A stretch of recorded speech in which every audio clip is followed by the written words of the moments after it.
नमस्कार, मैं आपके साथ के राणा। महुआ खबर देख रहे हैं आप और आपका स्वागत है आपके खास कार्यक्रम महुआ विश्लेषण में।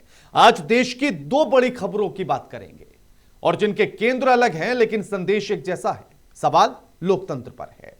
एक तरफ बिहार का भरत तिवारी एनकाउंटर, जहां सत्ता पक्ष के भीतर ही अलग अलग आवाजें सुनाई दे रही हैं। कोई पुलिस की कार्रवाई को सही कह रहा है तो कोई उसी कार्रवाई पर सवाल खड़े कर रहा है।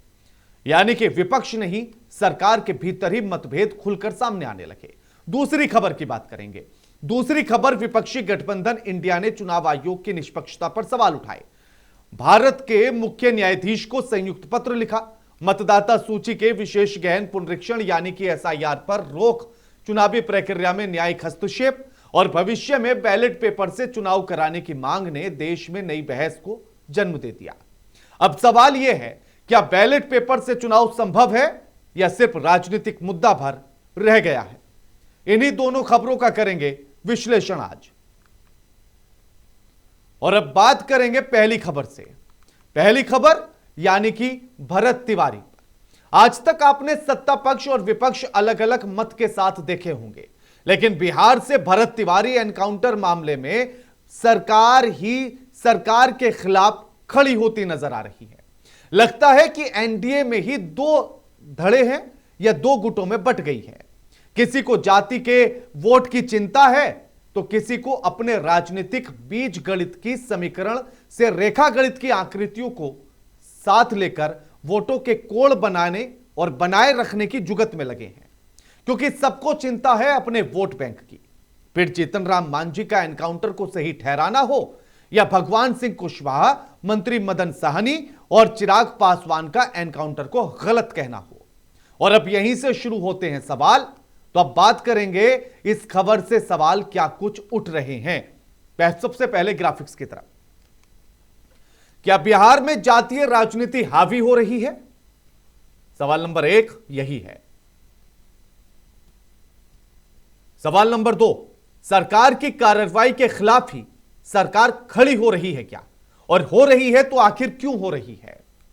सवाल नंबर 3, भरत तिवारी एनकाउंटर पर एनडीए में दो मत हो गए हैं क्या, और अगर दो मत हुए हैं तो उसके पीछे का कारण क्या है?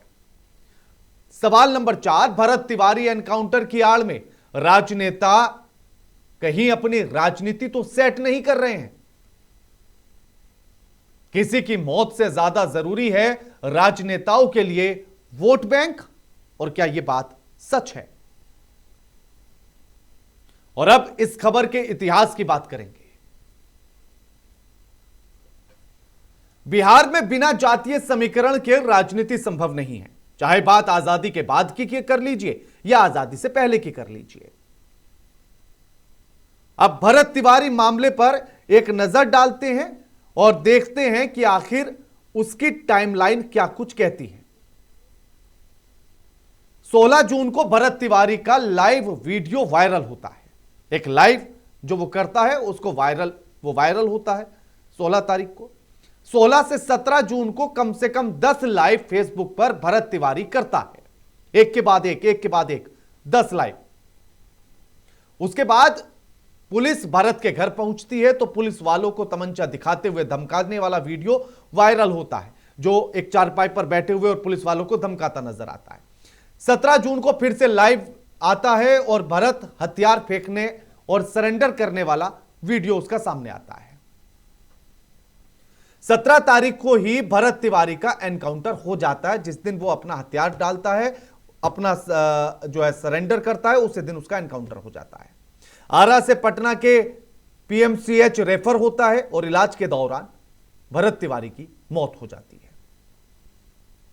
अब इसके बाद अगली कहानी शुरू होती है। बवाल उठता है तो 17 तारीख को हुए एनकाउंटर पर 22 जून को पहली बार एडीजी सामने आते हैं और भरत एनकाउंटर पर पुलिस की लापरवाही की बात करते हैं।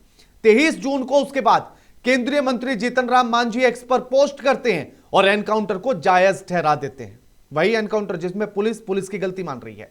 बिहार सरकार में मंत्री भगवान सिंह कुशवाहा, मदन साहनी एनकाउंटर को गलत कहते हैं। केंद्रीय मंत्री चिराग पासवान पीड़ित परिवार से मिलने के लिए आज यानी कि 3 जुलाई को जाते हैं और वो भी एनकाउंटर को गलत कहते हैं।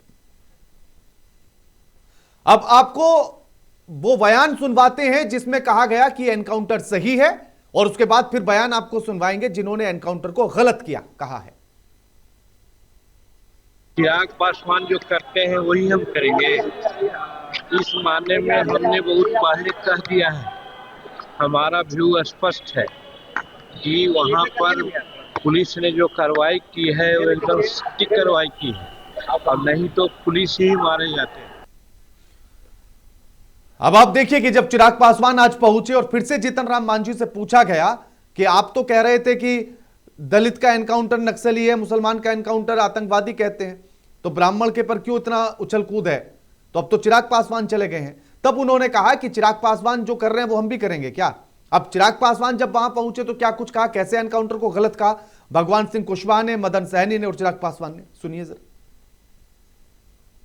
और किसी भी सभ्य समाज में कतई स्वीकार नहीं किया जा सकता जिनके ऊपर कानून व्यवस्था को बनाए रखने की जिम्मेदारी है, ऐसे में अगर वही लोग कानून को अपने हाथ में लेंगे तो बिहार की जनता का विश्वास कानून से उठ जाएगा।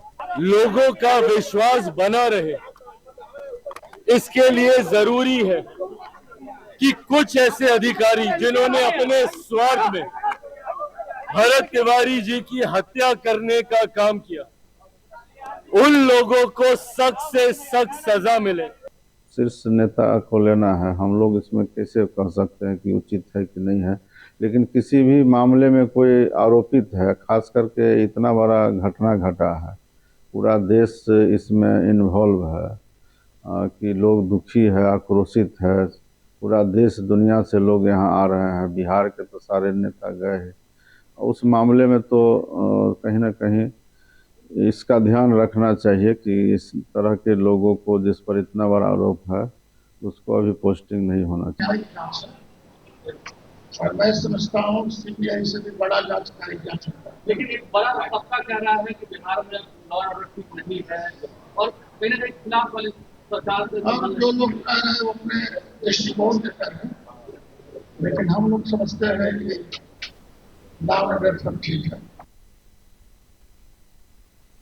अब आपने केंद्रीय मंत्री और दोनों बिहार सरकार के मंत्रियों को सुन लिया। अब आपको दिखाते हैं कि आखिर सरकार के खिलाफ सरकार खड़ी क्यों हो रही है, इसमें पर्दे के पीछे क्या छिपा है, वो कहानी आपको समझाते हैं।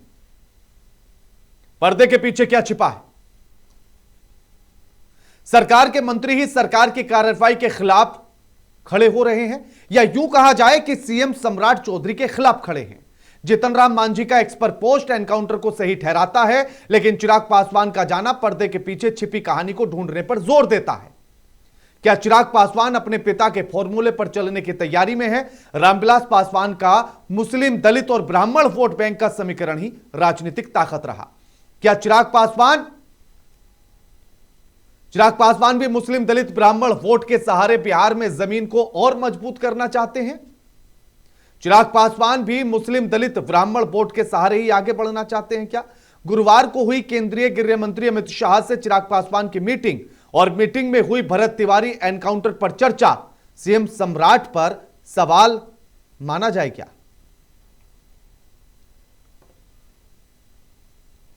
अब आपको हम एक तस्वीर दिखाएंगे। पहले तस्वीर दिखाइए जरा। यह तस्वीर आप देखिएगा जिसमें चिराग पासवान और अमित शाह मिलते हैं। यह गुरुवार की तस्वीर है जब चिराग पासवान गृह मंत्री अमित शाह से मिलने के लिए गए थे, और चिराग पासवान ने खुद कहा कि चर्चा हुई है दो पासवान युवकों के एनकाउंटर पर और साथ ही भरत तिवारी के एनकाउंटर पर। तो क्या यह चर्चा का होना सीधे तौर पर किस तरफ इशारा कर रहा है? इस तस्वीर को ध्यान में रखिएगा, क्योंकि जब हम खबर के पोस्टमार्टम पर चलेंगे तो इस तस्वीर की चर्चा जरूर करेंगे। अब जरा दूसरी तस्वीर दिखाइएगा। यह तस्वीर देखिएगा जहां भरत तिवारी की मां के आंसू पोंछते हुए नजर आते हैं, सांत्वना देते हुए नजर आते हैं। देखिएगा, आप आंसू पोंछते हुए नजर आ रहे हैं। चिराग पासवान केंद्रीय मंत्री हैं, और साथ ही जो है वो विजुअल भी चलाइएगा जहां श्रद्धांजलि दे रहे हैं। और ये देखिए, घुटनों पर बैठकर भरत तिवारी को केंद्रीय मंत्री श्रद्धांजलि दे रहे हैं, और जहां एक केंद्रीय मंत्री कह रहे हैं कि एनकाउंटर सही हुआ है। जीतन राम मांझी कह रहे हैं एनकाउंटर सही हुआ और चिराग पासवान घुटनों पर बैठकर श्रद्धांजलि दे रहे हैं। इस पूरी तस्वीरों की कहानी आपको समझाएंगे खबर के पोस्टमार्टम में। और अब उसी खबर के पोस्टमार्टम वाले हिस्से की तरफ चलते हैं और एक एक तस्वीर की कहानी साफ करते हैं। भरत तिवारी एनकाउंटर मामले में हो रही सियासत का पोस्टमार्टम करने पर पता लगता है कि जातीय राजनीति हावी हो गई है। करणी सेना की बड़ी पंचायत का होना, अश्विनी चौबे का बयान, ब्राह्मण मैं भी हूं, मुझे गोली मारकर दिखाइए, जातीय राजनीति की परिपाटी की कहानी नजर आती है। जीतन राम मांझी का पोस्ट और बयान, फिर दलित महासभा का ऐलान, दलितों को एकजुट कर वोट बैंक मजबूत करने की तैयारी दिखाता है। मदन साहनी, भगवान सिंह कुशवाहा का सरकार की कार्रवाई पर सवाल खड़ा करना, सीएम सम्राट चौधरी को बैकफुट पर लाने की कोशिश दिखती है, क्योंकि राजनीतिक पंडित इसी बात को मान रहे हैं। राजनीतिक पंडित बताते हैं कि सम्राट चौधरी नीतीश कुमार की पसंद है, बीजेपी की नहीं। ऐसे में जेडीयू कोटे के मंत्रियों का सवाल उठाना और गहरे सवाल छोड़ता है। चिराग पासवान का अमित शाह से मुलाकात कर एनकाउंटर पर चर्चा, सम्राट चौधरी को बैकफुट पर लाने की कोशिश दिखती है। और चिराग पासवान बिहार में अपनी जमीन को मजबूत करने की तैयारी। चिराग पासवान का घुटनों पर बैठकर श्रद्धांजलि देना, मां के आंसू पोंछना, ब्राह्मण वोट से इमोशनली जुड़ने की कोशिश, साथ ही एक जाति में न बंद कर सर्व समाज की बात करने वाले नेता की छवि दिखाने की कोशिश चिराग पासवान कर रहे हैं, क्योंकि यही वो लगातार करते आए हैं। अब आपको दिखाते हैं कि भरत तिवारी एनकाउंटर को लेकर किस तरह की भ्रामक खबर सोशल मीडिया पर चली है। यह बयान सुनिए आप दोनों। एनकाउंटर किसी सामान्य, किसी अच्छे परिवार का या किसी ऐसे व्यक्ति का नहीं हो रहा है। ऐसे वो जो अपराधी हैं जिन पर कई मुकदमे दर्ज हैं, ये ऐसी बातें, देखिए कानून व्यवस्था पर, चुनाव है, हम जान रहे चुनाव आ रहा है, लेकिन ऐसी सब बातें करके जनता को आप बहका नहीं सकते। जनता जानती है जो भी व्यक्ति का एनकाउंटर हुआ है, मारा गया है, वो व्यक्ति अपराधी रहा या अपराध करने जा रहा था या वो अपराध करता उस वक्त पुलिस पर गोली चला। मेरे बयान को तोड़ मरोड़ के ना दिखाएं।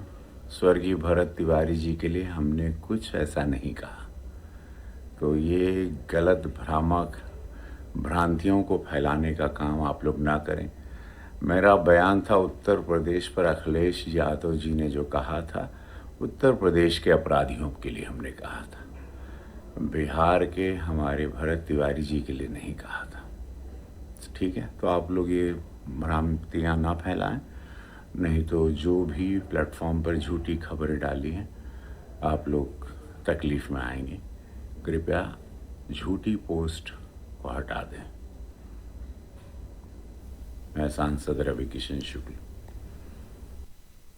तो देखिए, रवि किशन ने सीधे तौर पर कहा कि वो जो बात कर रहे थे उसमें कहीं भरत तिवारी का नाम नहीं है, और वो सिर्फ बिहार की नहीं, वो यूपी की कानून व्यवस्था की बात कर रहे थे, लेकिन लोगों ने उसे जोड़कर दिखाया भरत तिवारी को लेकर और ऐसा प्रेजेंट करने की कोशिश की कि भरत तिवारी को लेकर रवि किशन क्या कह रहे हैं। लेकिन सच और झूठ का दोनों तस्वीरें हमने जो है आपके सामने रखी।